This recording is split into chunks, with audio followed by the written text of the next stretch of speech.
காசா ஸ்ட்ரிப்குள்ள எந்த அளவுக்கு இழப்புகளானது ஹமாஸ்க்கும் அதே டைமில் சிவிலியன்ஸ்க்கும் ஏற்பட்டிருக்கோ அதே மாதிரி இப்போ இஸ்ரேலோட டிஃபென்ஸ் ஃபோர்ஸஸ் அங்கே கிரவுண்டில் இருக்கக்கூடிய ட்ரூப்ஸ்க்கு இழப்புகளானது ஏற்பட்டு இருக்கு. அதுலேயும் ஹமாஸோட தாக்குதலால் ஒரு பக்கம் இஸ்ரேலோட சோல்ஜர்ஸ்க்கு அடிபடுறது உயிரிழக்கிறதுன்னு சொல்லிட்டு பிரச்சனைகள் வந்துட்டு இருந்தாலும் நேற்று இஸ்ரேல் பண்ண ஒரு தப்பால் அவங்களே பண்ண ஒரு மிஸ்ஃபயரால் 7லேருந்து 11 நபர்கள் வரைக்கும் இறந்திருக்கலாம்னு சொல்லிட்டு காசாவிலேருந்து வரக்கூடிய தகவல்களானது தெரிவிக்குது. அதே டைமில் அமெரிக்காவோட MQ-9 ரீப்பர் ட்ரோன் இன்னொரு ட்ரோனை ஹெஸ்புல்லா சுட்டு தள்ளிட்டதா ஹெஸ்புல்லா கிட்ட இருந்து ஒரு அறிவிப்பானது வந்திருக்கு.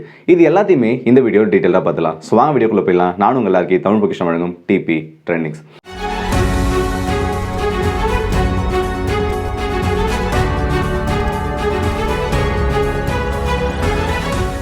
முதல் விஷயமா இந்த காசாக்குள்ள நடந்துட்டு இருக்க விஷயம் தான். காசாவை பொறுத்த வரைக்கும் காசாவில் நிறைய இடங்கள்ல திரும்பவும் இஸ்ரேல் அவங்களோட தாக்குதலை தீவிரப்படுத்திருக்காங்க. ரஃபாவை மட்டுமே கான்சென்ட்ரேட் பண்ணுவாங்கன்னு நினைச்ச அந்த டைம்ல காசாவோட மற்ற பகுதிகளிலையும் இஸ்ரேல் இப்போ திரும்பவும் தாக்க ஆரம்பிச்சிருக்காங்க.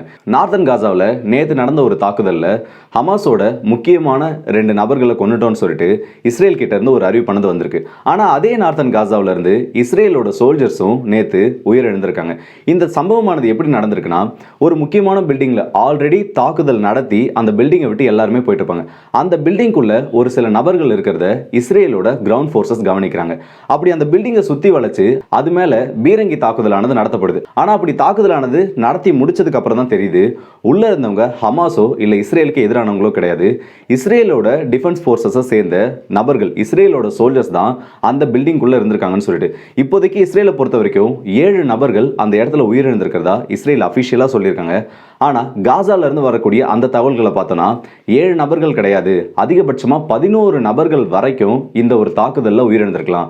இஸ்ரேலோட ஒரு ஃப்ரெண்ட்லி ஃபயரா இது இருந்தாலும் இஸ்ரேலோட சோல்ஜர்ஸ்க்கு நடுவில் ஏற்பட்ட ஒரு மிஸ்கம்யூனிகேஷனா இது பார்க்கப்படுது. ஏன்னா ஒரு பில்டிங் அபேண்டன் பண்ணி போனதுக்கு அப்புறம் அந்த இடத்துல நம்மளோட ட்ரூப்ஸ் இருக்காங்கன்றத இஸ்ரேல் கெஸ் பண்ண தவறிட்டாங்க. அவங்களுக்கு அந்த சரியான தகவல்களும் கிடைக்கலன்னு சொல்லிட்டு இப்ப பார்க்கப்படுது.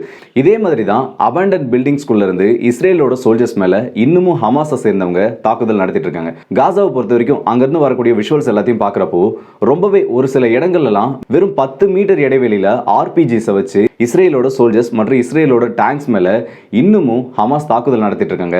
அவங்களோட டனல் நெட்வொர்க்கை பொறுத்த வரைக்கும் இஸ்ரேலால இன்னமும் அதை அழிக்க முடியல. அடுத்ததா ஹவுதிஸ் கிட்ட இருந்து வந்திருக்க அறிவிப்பு தான். ஏமன்ல இருக்க ஹவுதிஸ் நேற்று ஒரு அனௌன்ஸ்மெண்ட்டை அஃபிஷியலாக கொடுத்துருக்காங்க. இன்னொரு MQ-9 ரீப்பர் ட்ரோனை நாங்கள் சுட்டு வீழ்த்திட்டோம்னு சொல்லிட்டு. இந்த ட்ரோன் இழப்பை பொறுத்த வரைக்கும் ஒருவேளை இது உண்மையாக இருந்துச்சுன்னா 4வது ட்ரோனை US இந்த அக்டோபர் 7ஆம் தேதிக்கு அப்புறம் இந்த ஹவுதிஸ் கிட்ட இழந்திருக்காங்க. இதோட வர்த் மட்டுமே பல மில்லியனை தாண்டும். ஹவுதிஸை பொறுத்த வரைக்கும் அவங்களுக்கு கிடைச்ச இன்னொரு வெற்றியில் இது ஒரு மிக முக்கியமான வெற்றின்னு சொல்லலாம். ஏன்னா ஹவுதிஸ்க்கு கடந்த ஒரு சில நாட்களாக இந்த செங்கடல் பகுதியிலையோ இல்லை மற்றபடி அந்த கப்பல்கள் மேலே நடத்தப்படக்கூடிய எந்த ஒரு தாக்குதலையும் சொல்லிக்கிற அளவுக்கு பெருசாக எந்த ஒரு வெற்றியும் கிடைக்கல. இந்த தகவல் மட்டும் உண்மையா இருந்துச்சுன்னா அது எல்லாத்தையும் ஓவர் கம் பண்ற அளவுக்கு ஹவுதிஸ்க்கு கிடைச்ச ஒரு முக்கியமான வெற்றியா இது இருக்கும். அடுத்ததா நம்மளோட இஸ்ரோ தான். NGL சொல்லக்கூடிய நெக்ஸ்ட் ஜெனரேஷன் லான்ச்சர்ஸை நாங்கள் ரெடி பண்ணிட்டோம். கவர்மெண்டோட அப்ரூவல் கிடைச்சிருச்சுன்னா அதை கூடிய சீக்கிரத்தில் நாங்கள் வெற்றிகரமாக சோதனை பண்ணி இஸ்ரோவில் சேர்த்துருவோம்னு சொல்லிட்டு ஒரு அறிவிப்பை கொடுத்துருக்காங்க. இந்த NGL நெக்ஸ்ட் ஜெனரேஷன் லான்ச்சர்ஸ்னா என்ன, இதனால இந்தியாவுக்கு என்ன நன்மைகள் விளைய போகுதுன்னு சொல்ற கேள்விக்கு நான் கொடுக்க போற பதில் இதுதான். இந்த நெக்ஸ்ட் ஜெனரேஷன் லான்ச்சர்ஸை பொறுத்த வரைக்கும் இது நம்மளோட இந்தியாவோட ராக்கெட்ஸ் ஏவுற செலவை இன்னமும் ரொம்பவே கம்மியாகும். ஆல்ரெடி பட்ஜெட்ல ரொம்பவே கம்மியான விலையில அதிகமான செயற்கைக்கோள்ல ஏவுன திறமை நம்ம கிட்ட இருக்கு. அது மட்டும் இல்லாம ஹாலிவுட்ல ஒரு படம் எடுக்கக்கூடிய செலவை விட கம்மியான செலவுல நம்மளால நிலவுக்கே ராக்கெட் அனுப்ப முடியும். நம்மளோட ரோவரை கொண்டு போயிட்டு அங்க இறக்க முடியும். இந்த அளவுக்கு அதிகமான திறமை இஸ்ரோ கிட்ட இருக்கப்போ இதுல இந்த நெக்ஸ்ட் ஜெனரேஷன் லான்ச்சர்ஸ்ன்றது வந்துருச்சுன்னா இப்போ ஆகிற செலவுல இருந்து 30% வரைக்கும், இப்போ ஒரு 1000 கோடி செலவு பண்ணி நம்ம ஒரு ராக்கெட் அனுப்புறோம்னா ஒரு சேட்டலைட்டை விண்ணில் கொண்டு போயிட்டு நிறுத்துறோம்னா அதில் 30% குறைச்சி வெறும் 700 கோடியில் நம்மளால் அதே ப்ராஜெக்டை பண்ண முடியும். ஏன்னா இது எல்லாமே ரீயூசபிள் ராக்கெட்ஸாக மாறிடும். எப்படி ஸ்டார்லிங்க் அவங்களோட ராக்கெட்ஸை ரீயூசபிளாக பண்ணிட்டு இருக்காங்களோ அதே மாதிரி நம்ம இஸ்ரோவாலையும் இந்த ரீயூசபிள் ராக்கெட்ஸை பயன்படுத்தி சேட்டலைட் கொண்டு போயிட்டு இந்த ஜியோ ஸ்டேஷனரி ஆர்பிட்டில் விட்டுட்டு திரும்பவும் அந்த ராக்கெட்ஸை சக்ஸஸ்ஃபுல்லாக பூமிக்கு கொண்டு வந்து மறுசுழற்சி பண்ணாமல் அதே ராக்கெட்டை நம்ம இன்னொரு லான்ச்சுக்கு யூஸ் பண்ண முடியும்.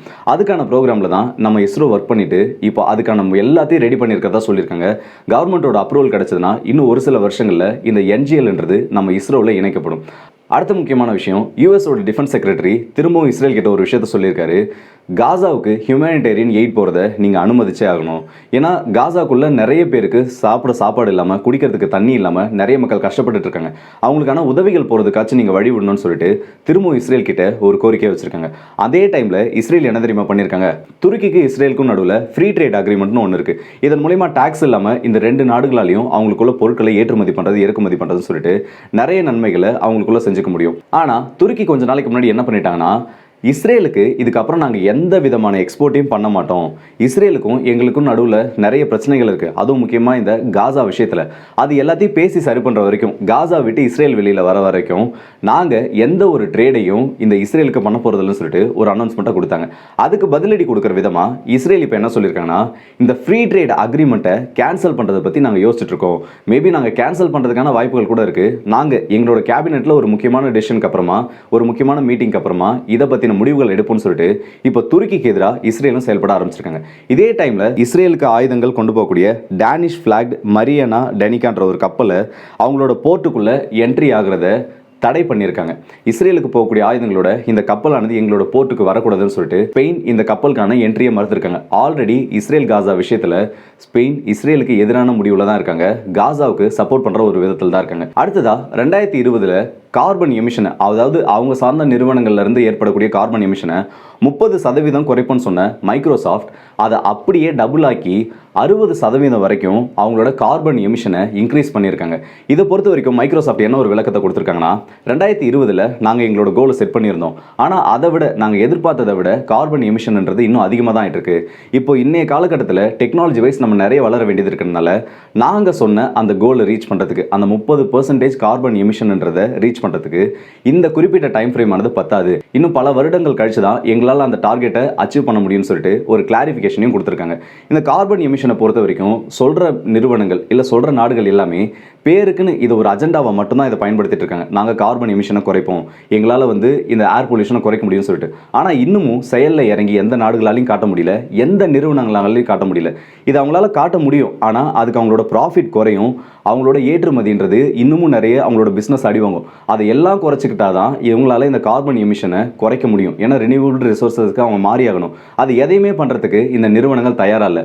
அதனால தான் இன்னமும் இந்த கார்பன் எமிஷன்ன்றது எந்த நிறுவனங்களாலையும் குறைக்க முடியுன்ற ஒரு நிலைமையில் இருந்தாலும் இன்னும் குறைக்காமலே மெயின்டைன் பண்ணிட்டு இருக்காங்க. அடுத்ததா பாகிஸ்தானோட லா மேக்கர் சையத் முஸ்தபா கமால். இவர் யாருன்னு கேட்டிங்கன்னா, த முத்தாஹிடா குவாமி மொமெண்ட் பாகிஸ்தான் MQMPன்னு ஒரு பார்ட்டியோட லீடர். இவர் இந்தியாவையும் பாகிஸ்தானையும் திரும்பவும் பாகிஸ்தானோட பார்லிமெண்ட்ல வச்சு நிறைய விதங்களில் கம்பேர் பண்ணியிருக்காரு. இந்தியாவை பொறுத்த வரைக்கும் நிலவுலேயே போய் அவங்க தரையிறங்கிட்டாங்க.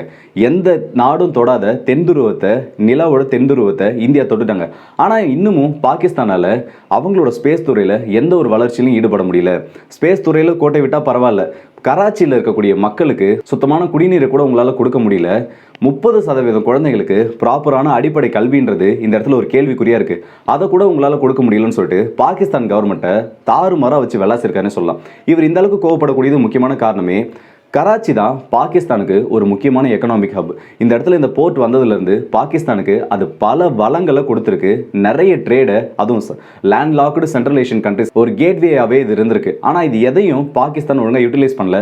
அதிலிருந்து வரக்கூடிய வருமானங்களை மட்டும் எடுத்துட்டு அங்கே இருக்க மக்களுக்கு எதையும் செய்யலன்ற ஒரு பெரிய துரோகத்தை கராச்சியில் இருக்க மக்களுக்கு இன்னமும் பாகிஸ்தான் செஞ்சுட்டு இருக்காங்க. ஒரு உதாரணத்துக்கு சொன்னால் 100 பேர் இருக்காங்கன்னா அதில் 40 பேருக்கு கூட இன்னைக்கு கராச்சியில் சரியான குடிநீர் கிடையாது.